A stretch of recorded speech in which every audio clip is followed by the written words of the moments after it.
4 days after I was hospitalized from a car accident. Karen, my daughter, visits me almost every day after school.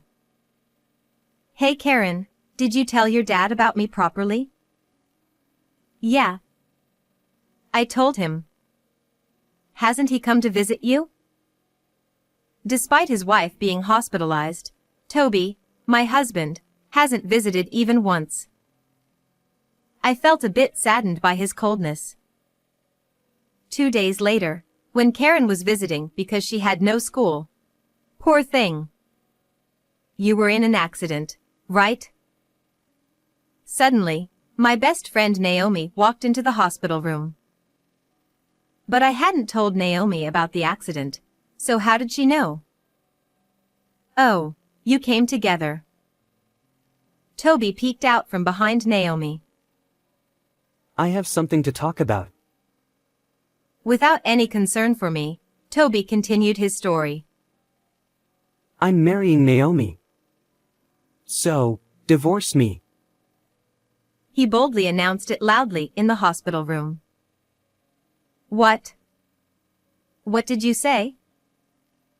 I said, I love Naomi. We're getting married, so you take Karen and get out. I thought I misheard, so I asked again, but I couldn't comprehend the sudden situation. Naomi, what is this about? It means exactly what it sounds like. I love Toby. Will you give him to me? Naomi's expression was serious. Is it possible for someone to make such a selfish request? Ignoring the two passionate visitors, my daughter burst into laughter. What? You two can't get married. Because. What Karen said was quite unexpected. I, Chris Haddison, enjoy watching slightly complex love dramas in between work and house chores. Wow, that was unexpected. Wait, it ends here. I often find myself exclaiming out loud at the twists in the drama I watch alone. I live a simple life with my husband and daughter, and have a good relationship with my in-laws who live nearby. I am far from the drama-filled stories I watch and lead an ordinary life. Because my daily life is so monotonous, sometimes I wish to dive into a drama. My husband Toby is a bright, athletic mood-maker rather than a scholar. He loves lively gatherings and was always surrounded by people in his youth. To me, who was relatively quiet and studious, he seemed dazzling and attractive. However, I've realized that it's not easy to change the mindset developed in one's youth. Though it was charming when we were young, his unchanged personality at 40 is a bit problematic. What I once found admirable has become a source of concern as we age. My recent worry is about the relationship between Toby and Karen. Karen prefers quiet time over hanging out with friends. She doesn't dress flashily, excels in her studies, and always ranks high in her class. Toby, who despised studying, cannot seem to understand Karen's dedication. It would be fine if he kept it to himself, but he can't help imposing his views. You're always cooped up in your room studying. Girls don't need to study to live. Instead of wasting time on studying, why not learn some charm? He says this loudly enough for Karen to hear while she's studying. Dad, people don't think that way anymore. Without studying, I can't get the job I want. It's my freedom to choose whether I study or not. Despite Karen's rebuttal, Toby always comments whenever he sees her studying. Hey Toby, why don't you stop interrupting Karen's studies? She's doing great. I made friends and got a job without studying. Playing with friends is more fun and you'll never regret it. Toby, indulging in his nostalgic fun, doesn't listen. Karen is getting fed up with Toby's constant interference. Mom, How long will Dad keep saying such things? I can't concentrate even if I want to study. Sorry, I tell him not to disturb you, but he just doesn't listen no matter how many times I say studying is important. As a result, Toby and Karen clash often, and I have to mediate every time. Toby's interference doesn't stop with Karen herself. Listen, Karen's planning to go to college. A girl doesn't need to study. Toby continues to complain about Karen even in front of his parents. Stop saying girls don't need to study. Nowadays, it doesn't matter if you're a girl or a boy. Instead of criticizing others, why don't you try studying again? My in-laws, unable to bear seeing their beloved granddaughter denied, admonished Toby. When his own parents criticize his views, Toby sulks. What's with everyone? On days when his parents scold him, Toby's complaints worsen and he often gives us the silent treatment. One day, while returning from shopping, "Hey, is that you, Chris? It's been ages. Do you remember me? Wow, Naomi. Do you live here now?"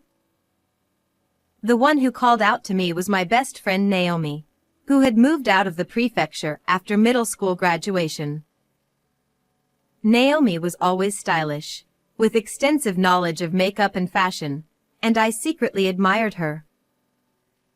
Though we were opposites in looks and personality, we often hung out together. I used to teach Naomi, who was bad at studying, in exchange for fashion tips.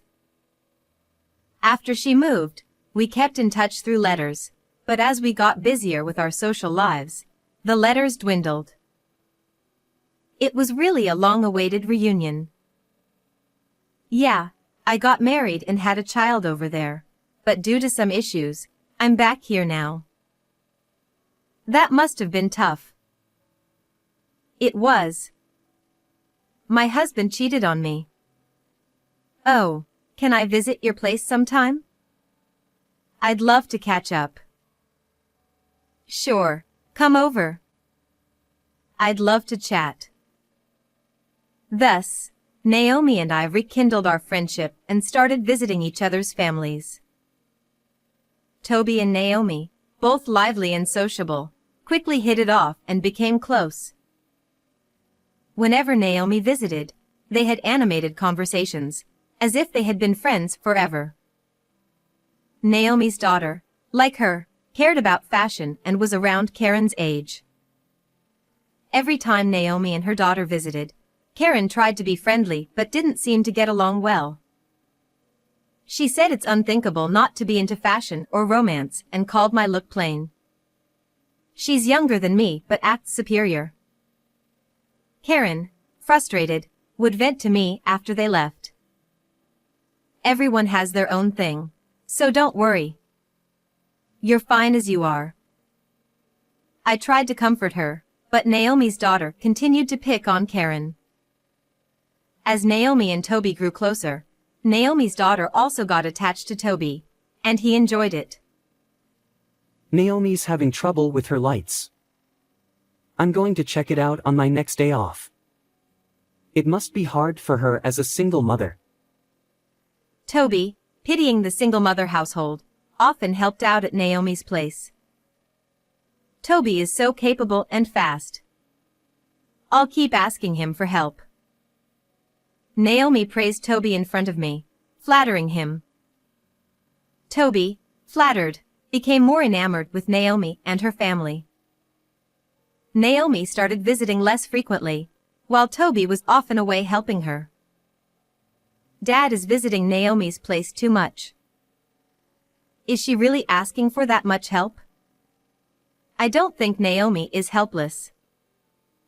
Being a single mother is tough. I have to help her. Toby's focus on Naomi's household made both Karen and me increasingly unhappy. Even when I hinted at our discontent, Toby showed no signs of changing. When I went to Naomi's house 3 days in a row, even Karen and I couldn't overlook it. I want you to value our family a bit more. Naomi is just a friend, you know? I just don't understand Dad's thinking. Then Toby, with a sigh, said, I wish Naomi and her family were my real family instead of you boring people. I never expected to hear such words. I was so taken aback that I couldn't respond. The only thing that happened was my affection for Toby gradually faded away. After that incident, the atmosphere at home completely chilled. There was little conversation between the couple, just the bare minimum. Toby and Karen seemed even more distant than before. It's no wonder things turned out this way. I thought to myself, as long as we can live without any issues, that's enough. With that in mind, I went out shopping. It was when I was on my way back, riding my bicycle, that it happened. Suddenly, there was a loud impact and the sound of brakes. When I came to, I was lying on the ground. There was some commotion around me. I opened my eyes gently, but it took some time to grasp the situation. My bicycle had been flung far away, and the items I bought were scattered everywhere. Oh, I've had an accident. Right after thinking that, pain shot through my entire body. I could hear the siren of an ambulance in the distance. Enduring the pain, I waited patiently for the ambulance to arrive. Even during the transport to the hospital, the pain made my consciousness fade in and out.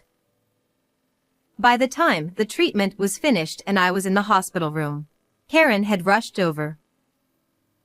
Mom. Are you okay? Karen, I'm sorry to make you worry. I'll have to be hospitalized for a while. I had broken my right leg in the accident. I'm just glad you're alive. I was really worried. I hope you recover well. I felt sorry for worrying Karen. I don't remember much about the moments before and after the accident, but I'm truly glad to be alive. For now, I'll focus on getting better. And so, my life in the hospital began. On the 4th day of my hospitalization, Karen visited me almost every day after school. But Toby hadn't come even once. I'm sure he knows about my accident and that I'm in the hospital with a broken leg. Or maybe Karen didn't tell him because she didn't want to talk to him? Hey, Karen, did you tell your dad about my situation properly? Yeah, I told him. Hasn't Dad come to visit? No, not even once. But it's okay as long as you told him. The hospital must have contacted him too. Dad should at least come to visit. Though we only have the bare minimum of conversations at home, he should still come to visit his hospitalized wife at least once. I felt a bit saddened by Toby's coldness. 2 days later, Karen, who was off from school, was visiting me. Chris. You poor thing. You had an accident, didn't you? Somehow, Naomi, who shouldn't have known, entered my hospital room. I was wondering how she knew, and then Toby quietly appeared behind her. I finally thought he had come to visit, but he came with Naomi. I guess he's using my hospitalization as an excuse to meet Naomi freely. I didn't expect him to bring Naomi along even though I wasn't expecting much concern. Oh, Naomi. You came together. Then Toby, who had been silent, spoke up. Chris, I have something to talk about. Without any concern for me, Toby continued his own story. I'm marrying Naomi. So, let's get a divorce. Karen and I exchanged glances, both tilting our heads. What? What did you say?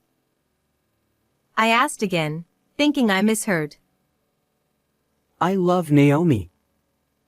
We're getting married, so you and Karen need to leave. I couldn't understand what he was saying at all.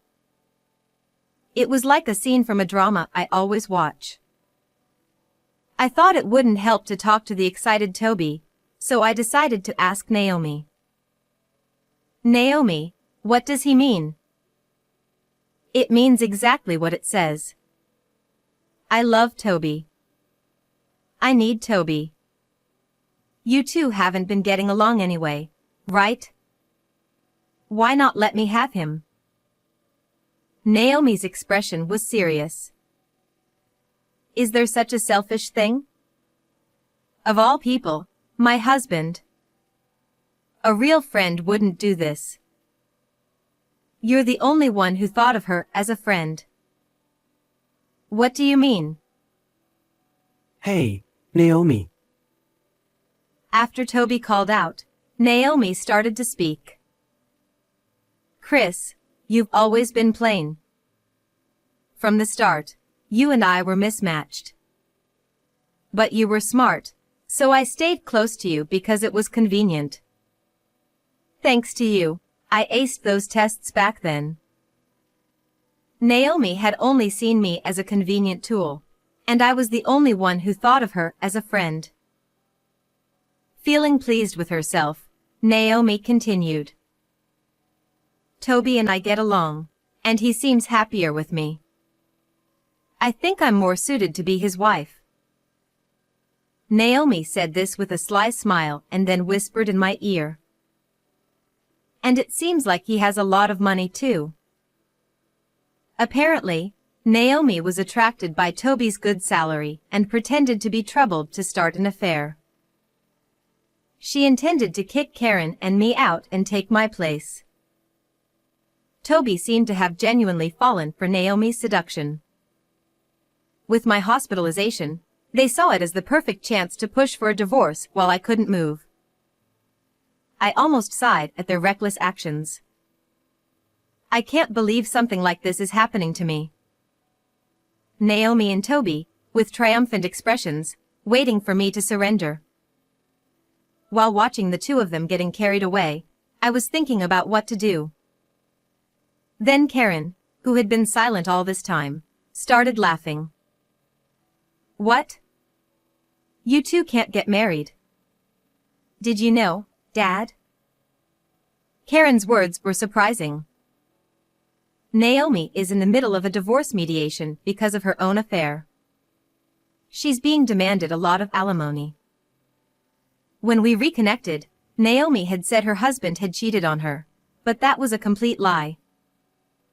It was actually Naomi's affair that led to her being told to separate, and she was now in the middle of divorce mediation.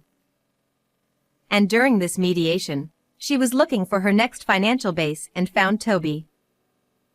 Naomi planned to divorce her husband and wait for 6 months to remarry, ensuring Toby would marry her. Moreover, she intended to use Toby's money to pay the alimony to her husband and her affair partner's wife by controlling the household finances after remarrying. That's not true. I really love Toby. Naomi raised her voice. But Karen continued speaking calmly. Naomi's daughter told me everything. She talked a lot. Well, in the end, she mocked me, saying that Mom and I would be abandoned. Karen had sensed the relationship between Toby and Naomi. Predicting this outcome, she had been investigating using Naomi's daughter. Naomi's daughter looked down on Karen, so when Karen told her about the divorce crisis, she spilled all the family details to feel superior. Thanks to that, Karen learned about Naomi's plans and was ready to use it as a trump card when necessary. I was impressed by my daughter's ability to judge situations calmly and gather information. Perhaps it's due to my daily guidance. The knowledge about divorce and trials I gained from dramas had paid off here. Though still a high school student, I thought my daughter had impressive insight and action. Realizing her plan had been exposed, Naomi frantically called her daughter. "What are you blabbing about? You've ruined my plan. I'm broke now." I had finally found a good money source. Naomi began arguing with her daughter over the phone. Hearing this, Toby finally realized he had been seduced for his money. What? He was stunned and couldn't find words. Moreover, Naomi had chosen Toby because she thought he was the president and thus very wealthy. In reality, Toby only worked at his in-laws' company, but he had pretended to be the president to impress Naomi. Toby's usual flamboyance and vanity had backfired. I couldn't help but laugh at the absurdity. Having realized Naomi's plan and true intentions, Toby panicked. I'm sorry. Chris. Please take back what I said earlier. What did you say earlier? Karen's calm question made Toby flustered. I didn't mean the divorce. It was just a spur-of-the-moment thing. Looking down, Toby glanced at me, who was silently listening. Chris. Are you listening? Yes, I can hear you clearly. Even if he was deceived, I can't forgive Toby for cheating with Naomi. If Toby had any sense, this wouldn't have happened. Karen and I both felt the same about not being able to forgive Toby. Toby, seeing that we weren't saying anything, finally spoke up. But you two can't live without my income, right? It would be tough if we got divorced. He showed regret for just a moment, then quickly started threatening us with how difficult life would be without his income. Toby seemed to think that Karen and I couldn't manage without him. "We can live just fine without you, Toby. As you said, let's get divorced. And I'll make sure to inform your parents about everything that's happened." No, please don't tell them. I'm begging you, don't. It doesn't change what happened. For now, I sent him home and sighed deeply in the hospital room. I wondered how the protagonist of a drama would handle this situation. But deep down, I already knew my answer. First, I needed to heal my leg. After a few days, thanks to rehab, I got good at using crutches. At home, I still had to use crutches, but I managed my daily life without much trouble. Even after I was discharged, Toby kept asking me to reconsider the divorce. But I remained silent, and Karen blamed him every time she saw him. Toby started feeling uncomfortable at home and began living in a hotel. A few days later, my in-laws came to visit after hearing about my discharge. "Chris, you must have had a hard time. Are you okay?" I brought some frozen meals to help. She was very considerate of my health. By the way, Toby took a day off work yesterday. Is he not feeling well?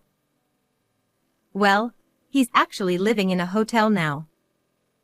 The thing is, I explained everything to my in-laws, from Toby and Naomi's meeting to their affair. He cheated on me with my friend and then came to the hospital with her to ask for a divorce. They said they wanted Karen and me to move out so they could live here together. Is that true? What's he thinking? There's more. I explained that Naomi was in the middle of a divorce settlement and burdened with alimony debt, and that she intended to remarry Toby to use his money to cover it.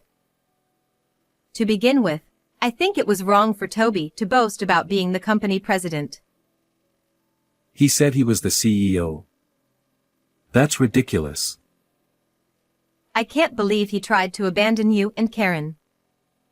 We need to talk to him.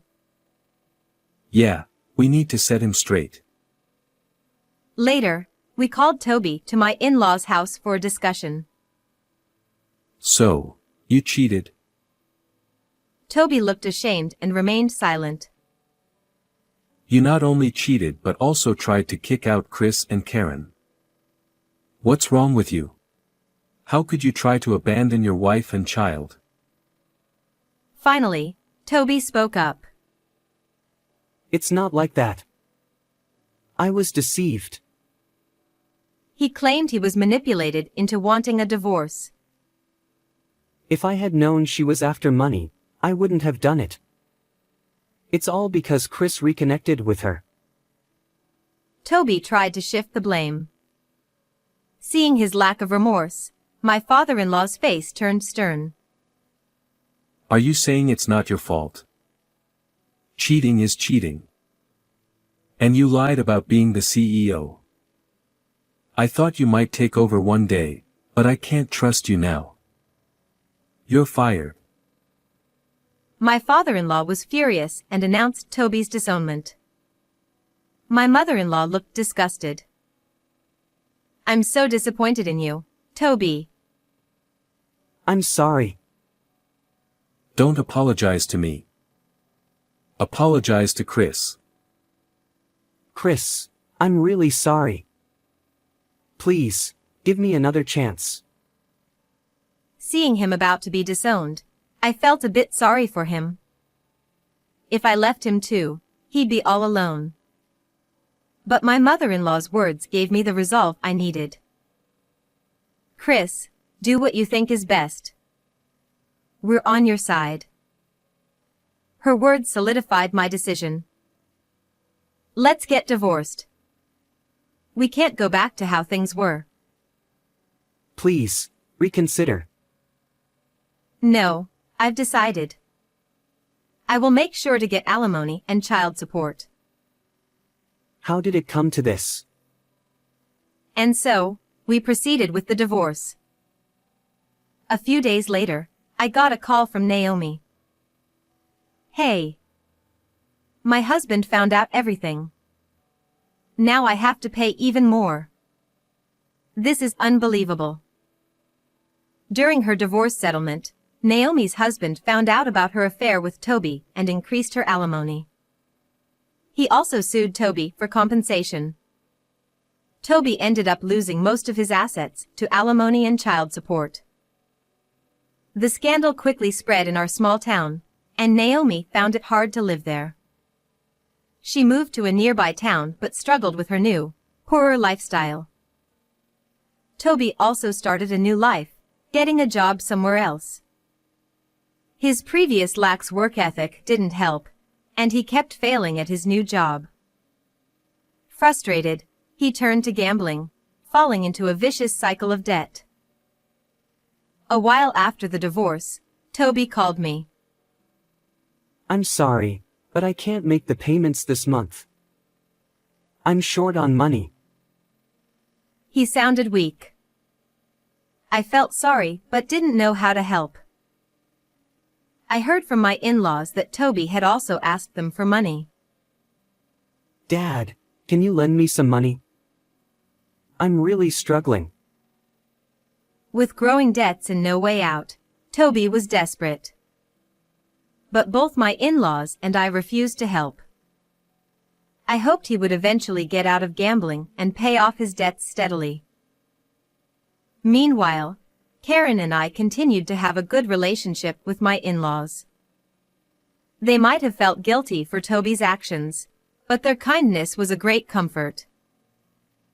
Karen kept studying hard and got into her dream university. With my income and help from my in-laws, she thrived in college and is on her way to becoming a researcher. How was today's story? Don't forget to subscribe to our channel. See you in the next video.